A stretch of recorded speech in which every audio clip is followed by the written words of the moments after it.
Remember how the game is played. If you've got questions here in the room, please line up at the microphones. Those of you online, if you haven't already submitted your questions in the Q&A pod, please do so now. And let me get my panelists situated, and we'll get started in just a second.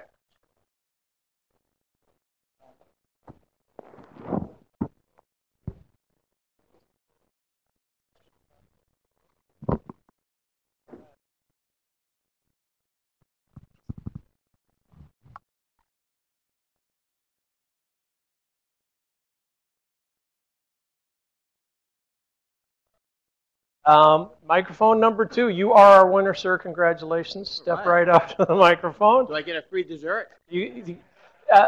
Actually, it's too late for dessert, but check me later at the networking event. We'll see what we can take care of you for you. All right, that'll work. Thank you. Quick question about the EMD. Particle sizing depends on, for instance, with DLS and so on. It's kind of a low-resolution technique.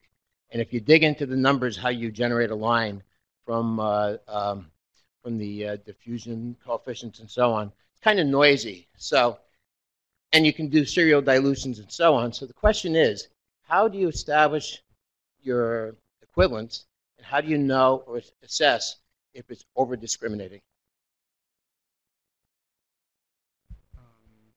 Or are you in the process of doing that? Yeah, definitely. I think we are in the process of doing that, and my opinion is, first of all, I think this method is proposed based on a lot of experiment and a lot of efforts from our lab work.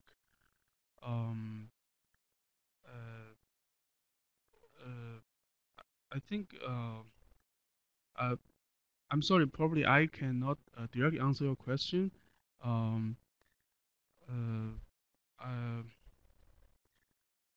Yeah, I have to say it's I think we are still in process to provide more sensitive data for your question.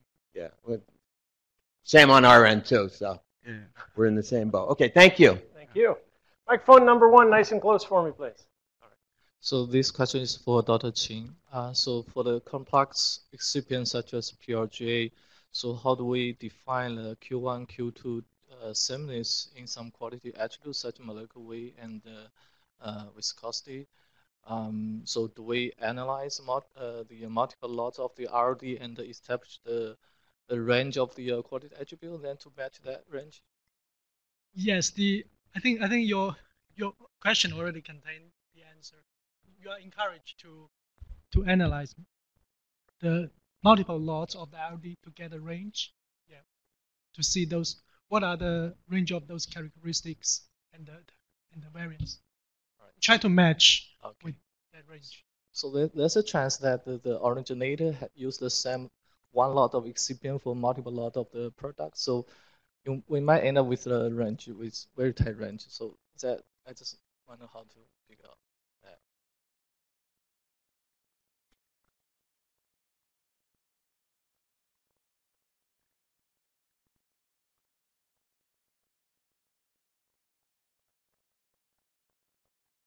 Yeah, excuse me, this is Jeff Jiang from DTP. For first question, certainly, we agree we're still in the process to assess the sensitivity, the EMD method itself. So, for example, how many beams should we use to a particular measurement, and it's related to the instrument, to the method you use. So, under those situations, we really want to, to test the variability as well as the sensitivity from the measurement, so that can give a more complete picture. All right, thank you for that additional clarification. Now, did we finish up over here, or was there additional? You're going to follow up later. Okay, I like that. I appreciate that. Microphone number 2, nice and close for me, please. Sure. So I have a question on Q1, Q2 sameness for complex formulations. So specifically, if a multi-lot analysis of RLD has determined differences as compared to the product insert, should the target be the product insert or the experimentally determined results? That should be the experiment. Yeah. And if there are multiple components that are unlisted on the product label?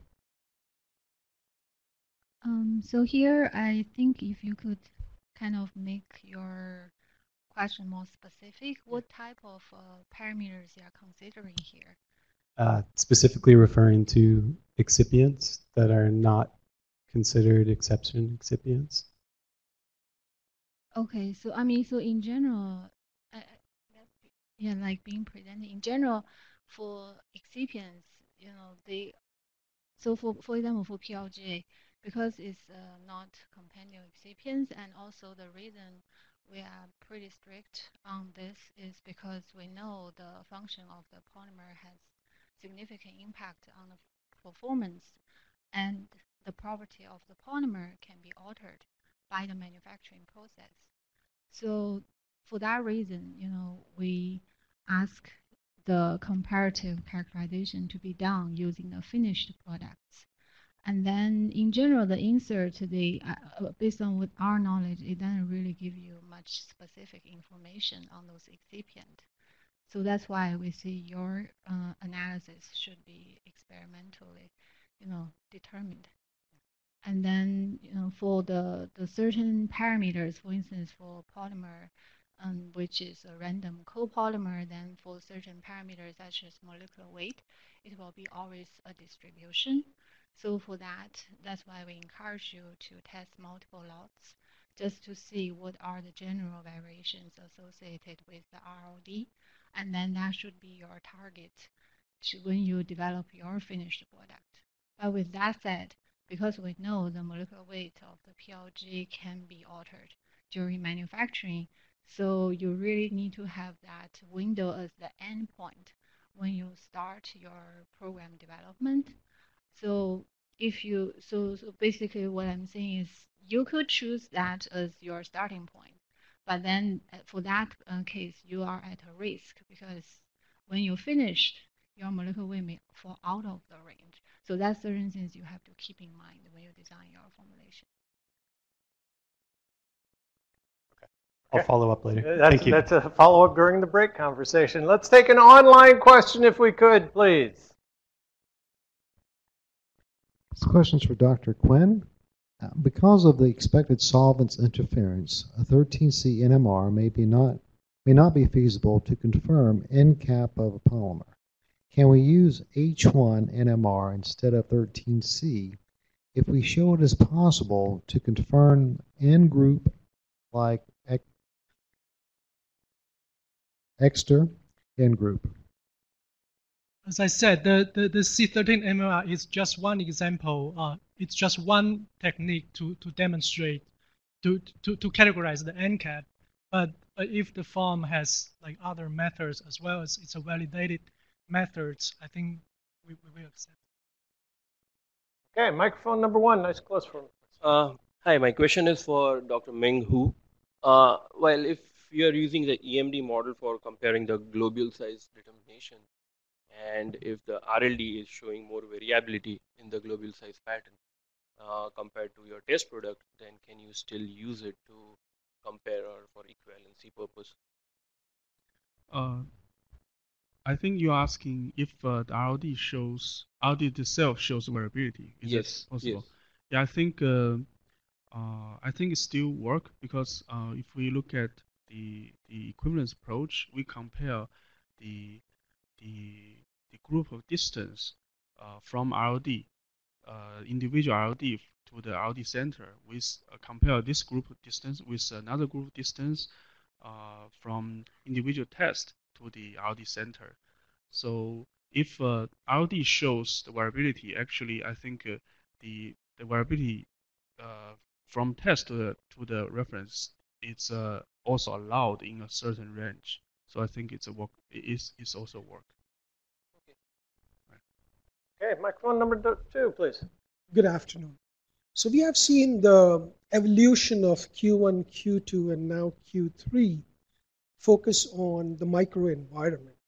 And of course, it has given us some bioequivalence reprieve in terms of in vitro as an option. Does it mean that we should be expecting moving into a realm of Q4, a macro environment, where packaging system sameness would be required as long as there's no IP restricting. So if you could shed some light on this. Thank you. Anybody here to get out the crystal ball and take a shot at it? All right, so we've gotten to Q3. Haven't really gotten to Q4 yet, but encourage you also to attend our combination products workshop in next month, where we'll talk a lot more about the delivery device systems and their impact on that. But certainly, some of our research has shown, I think in the, a little bit off topic from this one, but in our topical area, we've shown sometimes that how you dispense the material can change some of the characteristics. So you do have to consider how the material is handled and processed and used by the patient as part of the equivalence characteristics. So that is something to consider. How the product is used and how the product is delivered is part of what you should be considering as you're developing generic products. And that would be our new Q4. I think this is something you have to use. Thank you. All right, an online question for me, if you could, please. This is for Dr. Wang. For IVRT method validation to demonstrate sensitivity, we're using different concentration. Does that mean we have to use reference formulations, RLD, or test formulations? For that, I think you can use either one. I mean, if you use reference, I guess you could change the different amount of samples you use. But in general, I guess the best way is really to use the test formulation, and you formulate that with, for example, different drug loadings to show the profiles are corresponding to the expectation and can be sensitive to detect the difference. Okay. Microphone number 2, nice and close for me, if you could. Thank you. I want to thank the speakers for a very informative presentations this afternoon. And my question is for Dr. Mana, who discussed the liposomes as complex dosage forms. Considering liposomal bupivacaine or XLR is based on lipoform-based technology, which is mainly for water-soluble drugs, would you consider the same IVTR method to be applicable for other products, namely Liposite and Lipodur, as a basis for developing for ANDAs? I mean, your question is about hydrophilic drugs specifically, or like drugs which are like hydrophobic also in nature? Yeah, but even if the concentrations are different, the technology is the same. So the release of the water-soluble drug is expected to be probably the same. I think a lot depends on like the pKa of the drug. That can affect the release properties. But during the validation of your method, you have not looked at the other products which are very similar. Yeah, I mean, right now we just basically worked on one particular product. We are yet to translate these methods to other, like as you said, Liposite and Lipodur. Thank you. Yeah. All right, thank you. Back to microphone number 1, please. Thank you. Good afternoon. Thank you for your presentations. My question is also for Dr. Mana. You spoke about the bupivacaine multivesicular liposomes, and you described some challenges that your team faced and how you overcame them. My question is, what are the probability and the costs of like firms in the industry to overcome those same challenges or discover the same hypotheses and results that your team did? So the probability and the costs. Probability and the costs. So probability, well, I would say, yeah, I mean, while we were developing, as you've seen in my slides, there were some variabilities which we encountered in our release profiles. So, and still, as I said, it's in a very developmental stage. So regarding cost, as much as you can afford. Thank you. All right, if there's any other questions in the room, please step up to the microphones. Could I get another online question, please? This question is for Dr. Wang. In order to prove the discriminating ability of your IVRT method, is it acceptable to utilize small-scale bioinequivalent R&D batches rather than full-scale GMP batches? Sorry, yeah, the answer is yes. I love those kind of answers to online questions. Thank you. Again, if there's any other questions in the room, we've got about 15 minutes left in the Q&A section. Can I get another online question, please?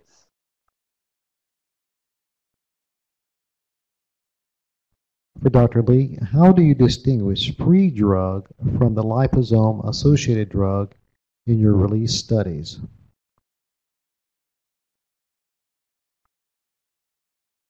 Can we get it one more time? For Dr. Lee, how do you distinguish free drug from the liposome-associated drug in your release studies? I think that's a question for me. Sorry. Is it from the previous?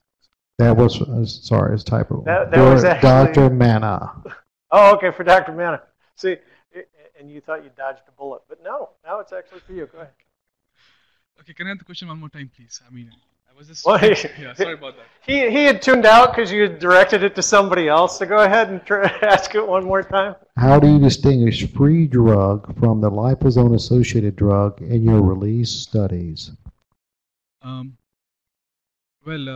So basically when we do the IVRT setup, so we did couple of IVRT setups as I've shown.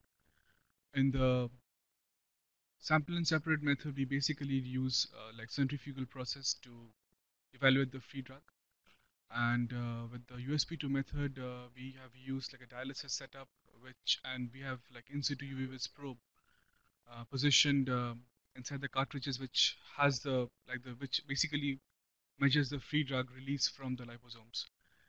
So in both the methods, we have developed techniques to basically measure the free drug from the systems during the course of the experiment, or basically after the experiment in the sample and separate method. All right. Do we have another online question, please? This is for Dr. Hu. Can EMD be applied to complex product monomodal distribution? The answer is yes, but I think for the monomodal profile, the D50 spin should be also sufficient. Okay. Any more online? Okay, in-person people, the online are pulling way ahead of you. For Dr. Shah, was any specific software used for simulation and modeling of the examples presented, or was it data-based? Question is about the modeling software used.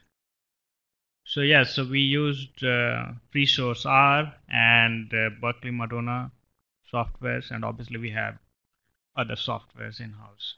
Depending upon the question, we use them. But for this project, we use R and Berkeley Madonna. Okay, I see our online folks. Have we got more? Okay.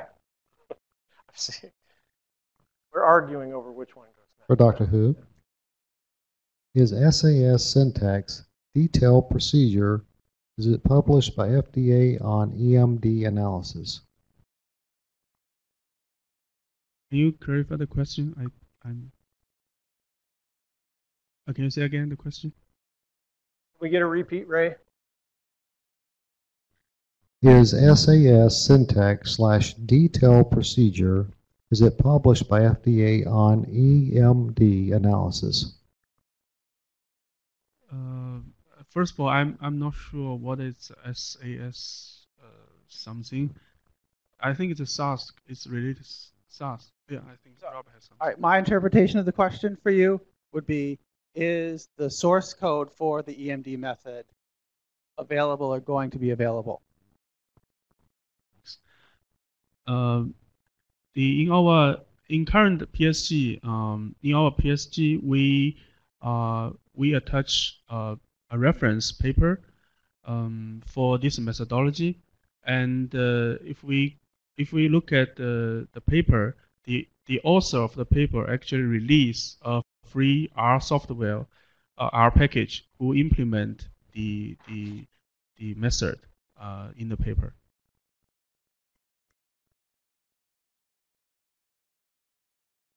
Okay, do we have another online question? We do. For Dr. Lee, you indicated that the effect of dilution on the particle size should be measured. What kind of dilution should be done?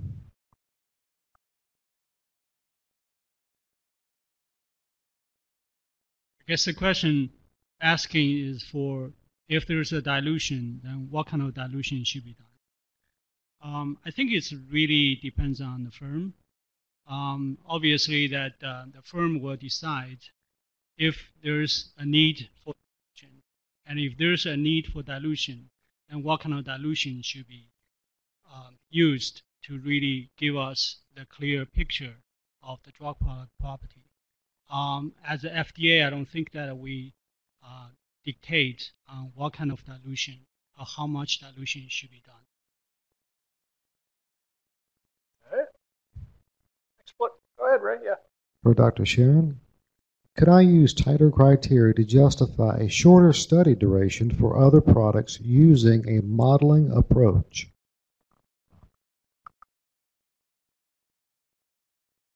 So the exact answer would be it will depend upon the case to case, but the similar methodology can be applied. So you have to understand your product.